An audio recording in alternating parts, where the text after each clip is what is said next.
for those who are politically wise, a show about the lives of Christians in Ohio involved with politics. Introducing your host, Reverend Thomas Wise. Greetings, my fellow patriots, saints, and sinners. The show is titled Politically Wise, and I am your host, Reverend Thomas Wise. At the end of the show, there will be a blessing. Don't miss it. But first, a word from our sponsor. Do you pray for a politician? Do you think a politician can be a Christian? Do you think a politician should stand up for Christian principles? Do you think politicians should pray together? Do you want to see more Christians in politics? If you said yes to any of these questions, please join the Ohio Prayer Caucus Network. Find the Ohio Prayer Caucus Network on Facebook. Welcome back to Politically Wise. The opinions and statements on this show belong to those who give them. The rest of the show belongs to Thomas Wise Words, all rights reserved. The show is titled Politically Wise, and I am your host, Reverend Thomas Wise. Hello, my listeners. This is Reverend Thomas Wise. The show is called Politically Wise. I have a very special interview. His name is Bob Cupp. Bob, introduce yourself to my listeners. Yes, my name is Robert, or referred to as Bob Cupp, and I am presently the current president of the Vandalia Butler School Board located in Vandalia, Ohio. And how long you have had that job, Bob? I have served 2 terms, and I'm beginning my 3rd term, or my 9th year, and I have 3 years left after this calendar year. Married, kids? I am married with no children, but a church full of children that call me Dad. So we invest our lives into to kids on many different ways, and and our reward for that has been great. Do you have a degree like in public administration, or? Actually, it's kind of funny. I have a bachelor's degree in technical education, have an associate's degree in industrial engineering, and then I have a master's degree of divinity from the Assemblies of God Theological Seminary, and I'm an ordained pastor as well. Really? So how did you get into this work? Were you teaching and decided to run for office, or? Well, it's kind of a funny story in a way. I was teaching a class at Christian Life Center approximately 9 years ago, and the church I attend is Christian Life Center, and the senior pastor is Stan Tharp, and he asked me to come out into the hallway, and he kind of explained to me that he was praying the night before. I came to his mind, and he thought that the Lord was speaking to him very, very sincerely to ask me to run for the school board. And of course, my first response was no. And then he says, because I really wasn't interested at the time, I had so many things going. But then he said, it gets worse from here because you'd have to go in as a write-in, and you'll have to sign up by tomorrow at 4.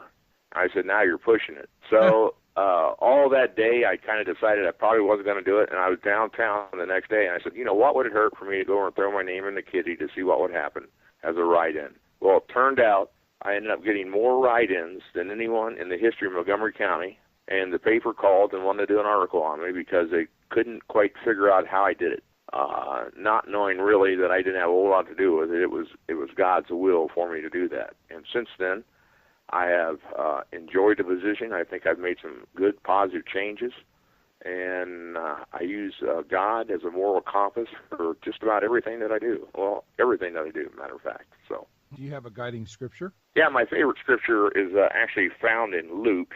It's basically, to whom much is given, much is required. The good Lord, I feel, really has blessed me tremendously in my life. He gave me great parents that taught me a good work ethic and a strong moral foundation, and a very successful career that I'm retired from now, and a great and supportive wife named Bonnie. And as many of you know, your wife, or Bonnie, is always behind the scenes, pushing me and keeping me on the straight and narrow. Without the good Lord and Bonnie, I'd be in big trouble.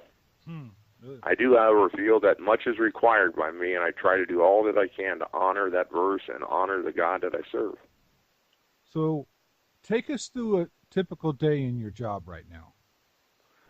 Okay, first of all, my career, I became medically retired last year, and I ran a division of a Fortune 500 company in Dayton, and I ran the daily operations of that, and it was located actually in Kettering, and but we did cover the greater Dayton area and down as far as Cincinnati, as far as Lima to the north, and over toward Richmond area. So we had a fairly big territory to do.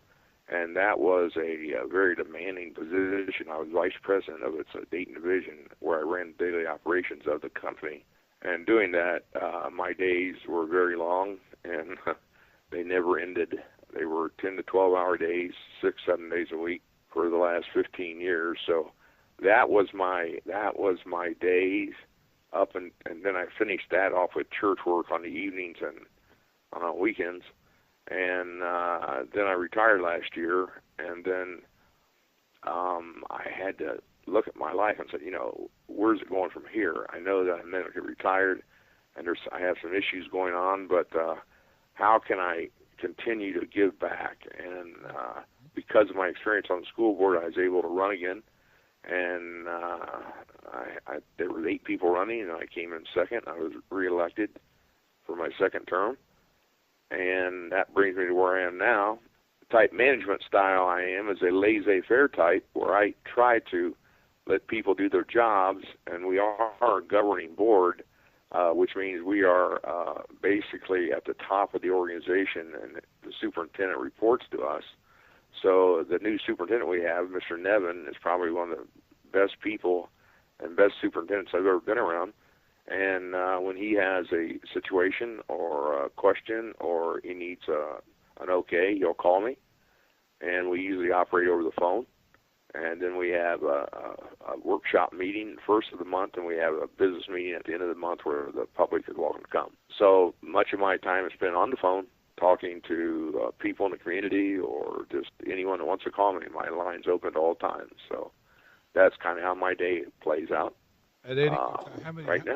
How many board-related phone calls do you field on average?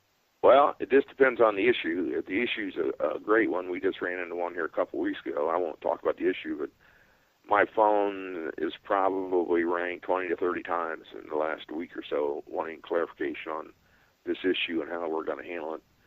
Of course, the problems that arise, which are on a daily basis, we deal with usually in our meetings, but some after the meetings or, between meetings that rise that are of substantial proportion. Then I get plenty of calls from board members and the community members and teachers and anybody who wants to call me that's heard of the issue. So I try to keep my own home open to them and allow people to drop in when they need to. And I almost look at it as a ministry sometimes more than a board position, but that's the way that plays out. How is your school district looking? I know that you've just got some national recognition, right? Yes, we have been a top-notch school for some time now. We have fallen in the honors area, and we have kept that strong. We have met all the criteria. We've been graded by the state and the federal government, and we are a school of distinction. It's a very hard position to maintain, but we've done it, and we want to take it even a notch higher. So I think with what all the board brings, all their different skills, and all their different areas of expertise, I think we can continue to do that, and not only continue to do that, but make it even better. With the recent passage of a levy that we needed very badly, allowed us to maintain our position with teachers, but we were also allowed to bring some back and hire some additional ones that we had to lay off a couple of years ago, which will make our school even better and brighter and more strong in the future. So what makes a good school board member? What's some of the characteristics, their talents, well, that's a good question, because I think what makes a good school board member actually is a person that comes from a business background, because we're handling $30 to $35 million a year in revenue, and we're trying to make sure that everyone gets paid and everything gets done with integrity and everything gets done clearly where the people can understand it. I think it's also good to have an educator or educators on the board just to bring that perspective to the board, because like me, I had no perspective of education, but I had 38 years experience in business, and I was able to make good, solid decisions on funding and union negotiations and things of that nature.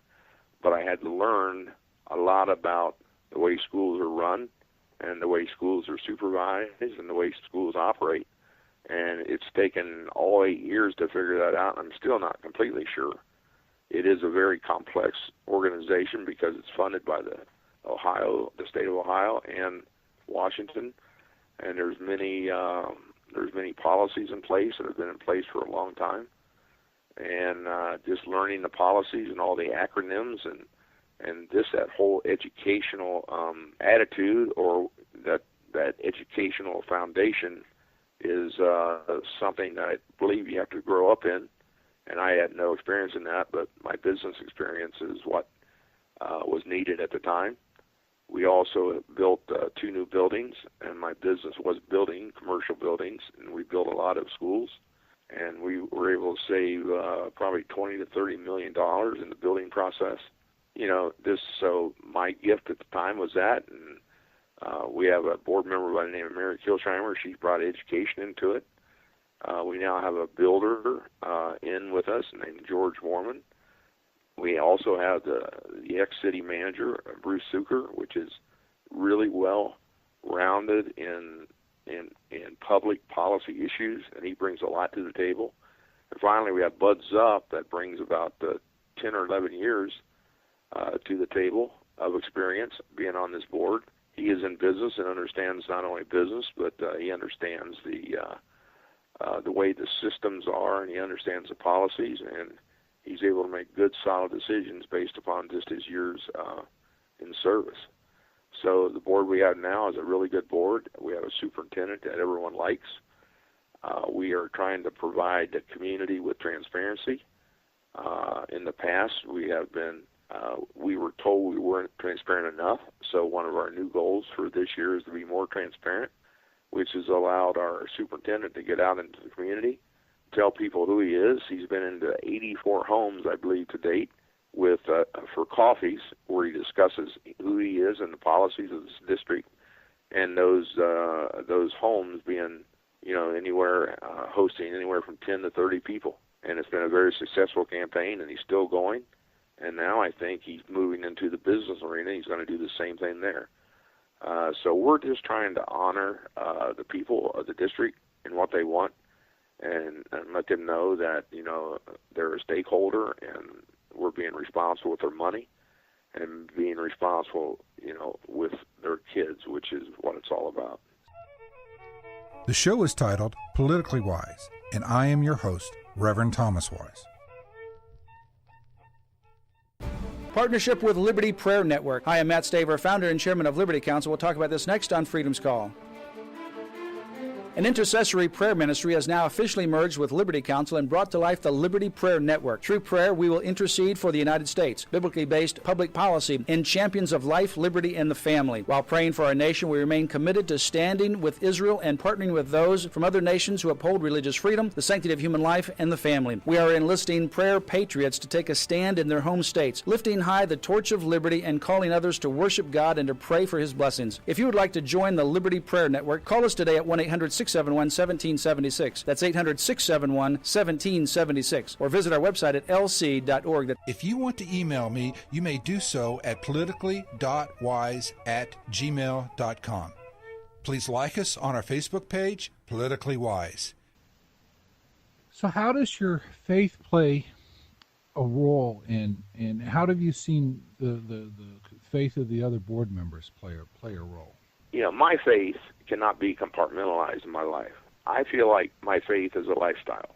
In every decision I make, my faith dictates my response or my decision relating to that matter. I take every decision, very, very seriously.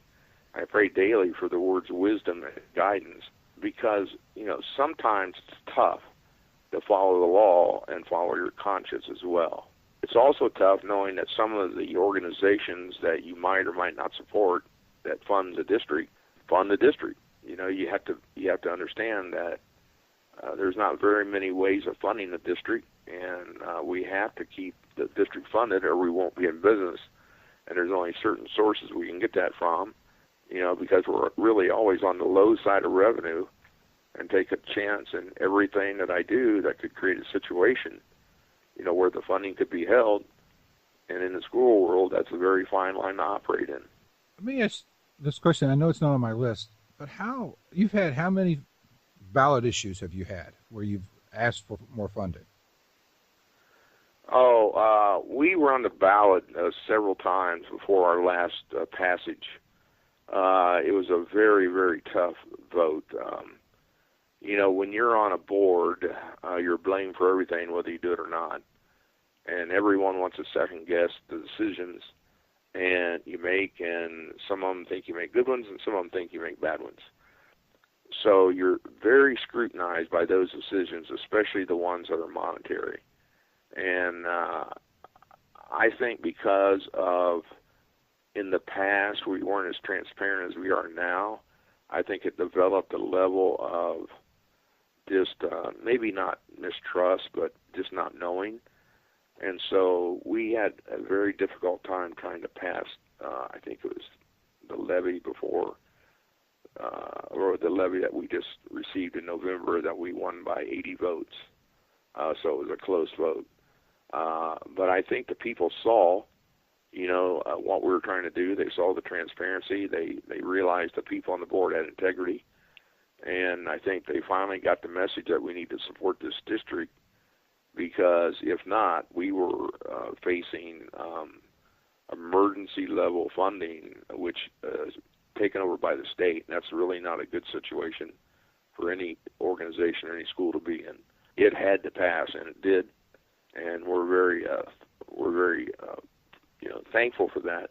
And also, we want the community to know that we're doing everything we can do to cut costs and make people responsible for what they do and follow policies. And it's a very big, complex organization. When you have unions and you have associations and you have different levels of teaching and different levels of teachers, and you contract some things with the county and some things with the state. And, it's a very deep and complex organization that is. It takes time to understand how to move through it. But I think we have, and we've done that successfully. And I think we have the support of the community.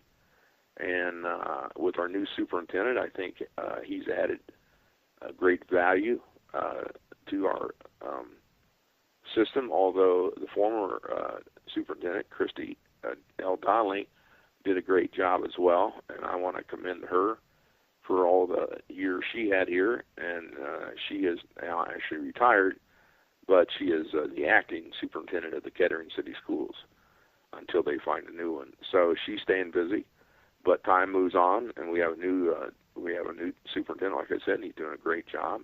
Everyone likes him. Everyone likes working for him.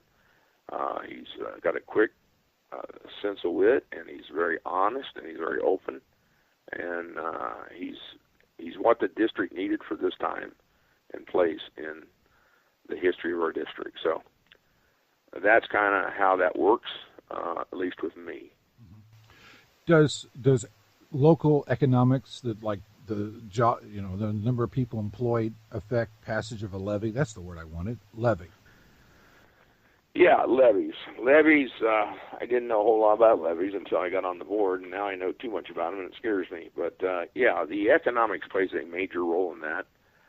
When they see, they see teachers getting raises, or teachers, getting things when they don't have an occupation or they're laid off.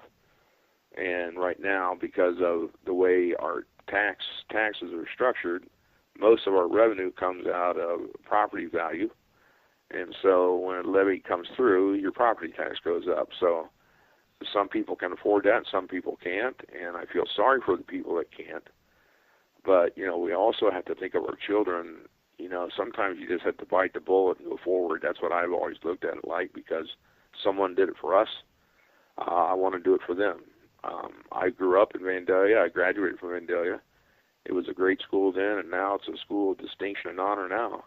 and it's only gone up since I was there 40 years ago.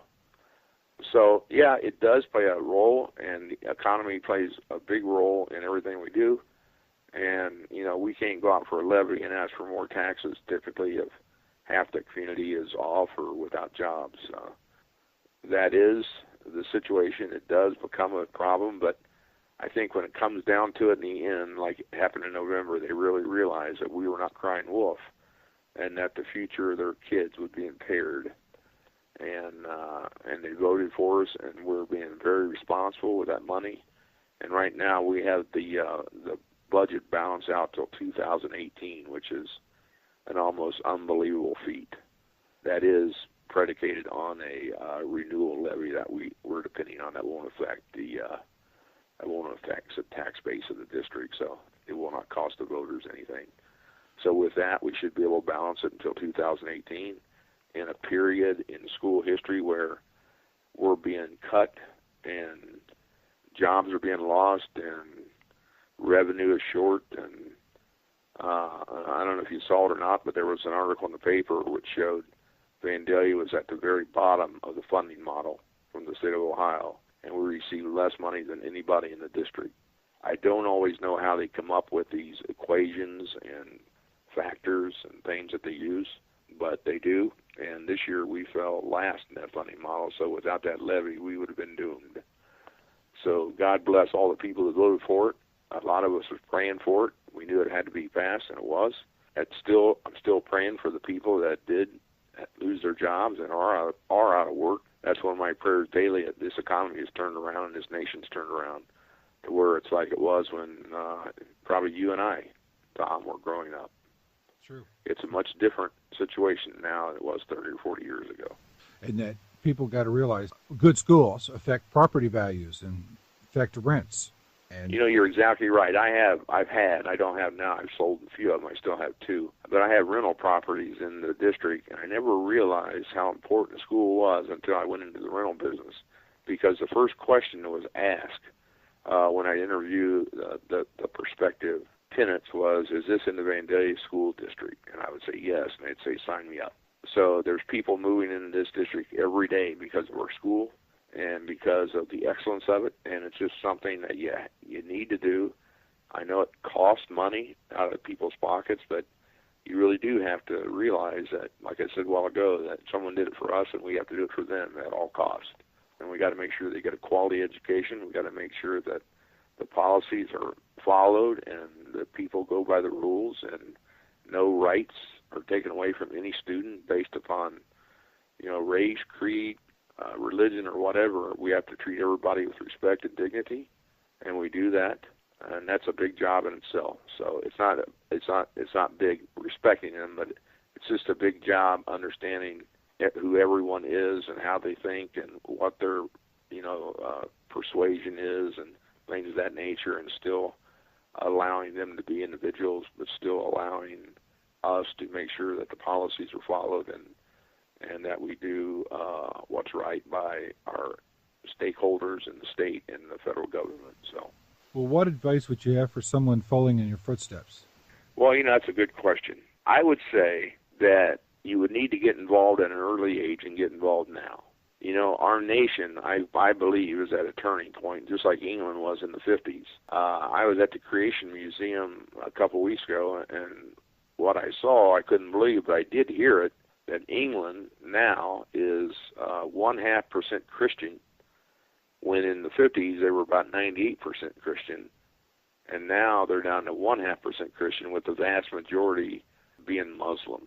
The kids is where it all starts.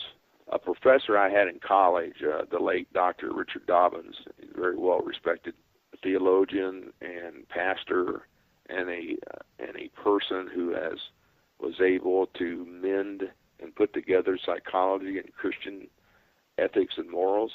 Had him in a college, and I remember him saying that what is programmed into a child must be between the ages of 1 and 8, or you do not stand a chance in changing their life's path, whether that's good or bad. So, in other words, a child is like a tape recorder that takes in everything that is being said, whether he's a baby or she's a baby or not.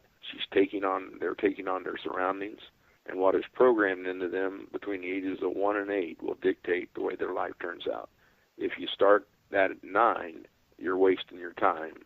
And that is a national average. I know there's exceptions to everything, but as a whole, it's very important to guide the children in the right direction, and that being the ages of 0 and 8. He made one example that a 6-month baby that experiences a divorce in a home is 10 times more likely to have a divorce, if not 2, in their lifetimes. So you can understand the power of words and the power of what we do, especially as it relates to our children. And it's a major problem when we live in a generation that does not have a healthy faith foundation, and the world around them is telling them that God is a fable or a story, and is really not real. So we have to get the message out, especially in the hearts and lives of our children. But we also have to go by the laws of the land. One of the ways I can justify that in my mind is that Jesus himself said, give to Caesar what's Caesar's and give to me what's mine. So I try to practice that instead of trying to, break a policy. It's my persuasion that you change the policy, because you need to do everything you do with integrity and honor to the people that put you in. And that's something that I do for them. They can trust me. They can ask me anything. I will give them advice, tell them what to do if they want to know, or what not to do. And I would advise anyone to get into politics at an early age. I waited way too long. I was, probably 52, somewhere in there when I got into it. I went into it with hesitancy, but when I got into it, I realized how important it was and how I wished I would have done it a lot sooner. So I guess I can thank Pastor Stan Tharp for that, and also Mary Kilsheimer. She's a member of our present board that was involved in that talk as well back 8 or 9 years. Okay, sir. Well, thank you again for your time. I would like to bring up one other issue, Sure. if you have time. Always have time for you, sir. Okay, because one of your questions earlier was about a prayer need or prayer needs. I do have one that I'm really struggling with, and I would like the people to pray for me for. In 2008, I was diagnosed with full-blown multiple sclerosis, and I've had a very tough time with my health. Since then, I've had many functions, work and not work, and work and not work, and just strange things going on in my body. My pain level is typically on a 1 to 10 scale of 10. Since then, I've developed spinal stenosis and a host of other problems. And, I struggle with these very much so. And I try my best to keep on a good face, but I also need prayer from, the listeners of this broadcast. Would you pray for me? I'm a person that believes in God, obviously. I'm a person that believes in healing. And I have been praying, steadily for healing for my body. And I would like to invite, the people that's listening to this broadcast to pray for me as well. That would be a great thing. And if that would happen, I would certainly appreciate it. Yes, sir. People can pray for you. Thank you for being honest and vulnerable with us. So, yes, you'll be in our prayers. You'll be in our prayers. This is Reverend Thomas Wise. The show is called Politically Wise. I've been interviewing, Robert Cupp. I call him Bob because I've got to know him a little bit. And now today, I hope you and I are more closer to Bob than we were before. This is, again, Reverend Thomas Wise. The show is called Politically Wise. Thank you for listening today. If you want to email me, you may do so at politically.wise@gmail.com. Please like us on our Facebook page, Politically Wise. Now, here's your blessing.